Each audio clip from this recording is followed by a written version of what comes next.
छत्रपती शिवाजी महाराजांच्या महाराष्ट्रामध्ये आणि शाहू फुले आंबेडकरांच्या विचाराच्या महाराष्ट्रामध्ये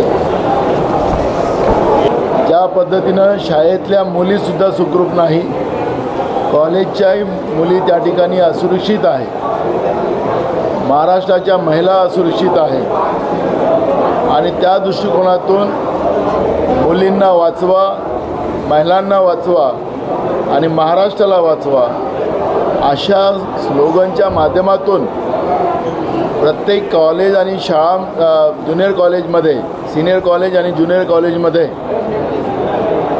काँग्रेसच्या विद्यार्थी संघटनेच्या वतीनं महाराष्ट्रभर हे या पद्धतीचं एक आंदोलन त्या ठिकाणी केलं जाईल। आज मुलींमध्ये फार असुरक्षित आहे। कालच माननीय हायकोर्टाने राज्य सरकारला ठोकलं, झापलं की त्यांनी सांगितलं की राज्य सरकार सांगतं की मुलींनी 7 वाजताच्या संध्याकाळी 7 वाजताच्या नंतर बाहेर निघू नये आणि माननीय हायकोर्टाने सांगितलं की मुलींसाठीच काय तुम्ही या पद्धतीचं बंधन करता। म्हणजे हे नालायक आणि राज्यातल्या मुली आणि बहिणींना त्यांना न्याय देऊ शकत नाही आणि म्हणून अफलातून कायदे काढायचे, अफलातून सूचना करायच्या आणि त्या पद्धतीचं ते वागते आहे। कधी नव्हे, महाराष्ट्र आज आमच्या लहान मुली आणि आमच्या बहिणी आपल्याला स्वतःला असुरक्षित समजतात आहेत आणि म्हणून त्याच्या विरोधात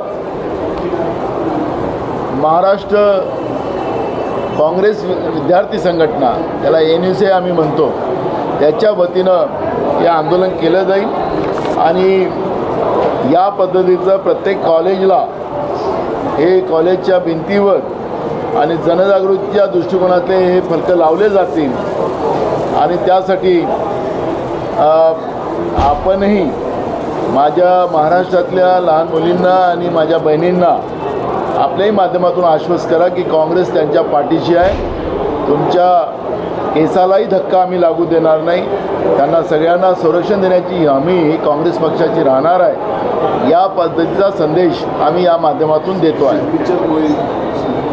त्याचप्रमाणे राज्यातल्या शाळा कॉलेजमधून विद्यार्थ्यांच्या आणि विद्यार्थिनींचे सही मोहीमसुद्धा आम्ही घेणार आहोत आणि महाराष्ट्राच्या सरकारला चले जाओ, तुम्ही सत्ता चालवण्याच्या लायकीचे राहिलेले नाहीत, अशा पद्धतीचा एक संदेशसुद्धा याच्या माध्यमातून दिला जाणार।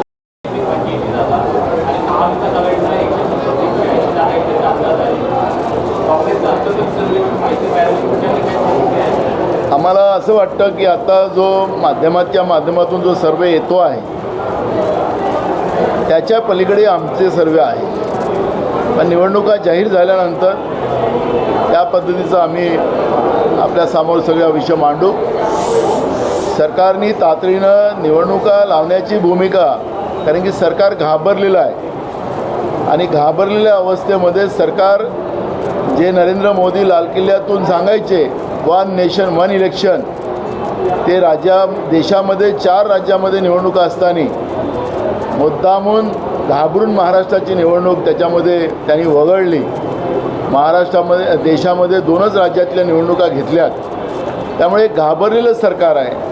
त्यामुळे निवडणुका जेव्हा लागतील त्यावेळेस अजून याच्यातलं चित्र स्पष्ट होईल।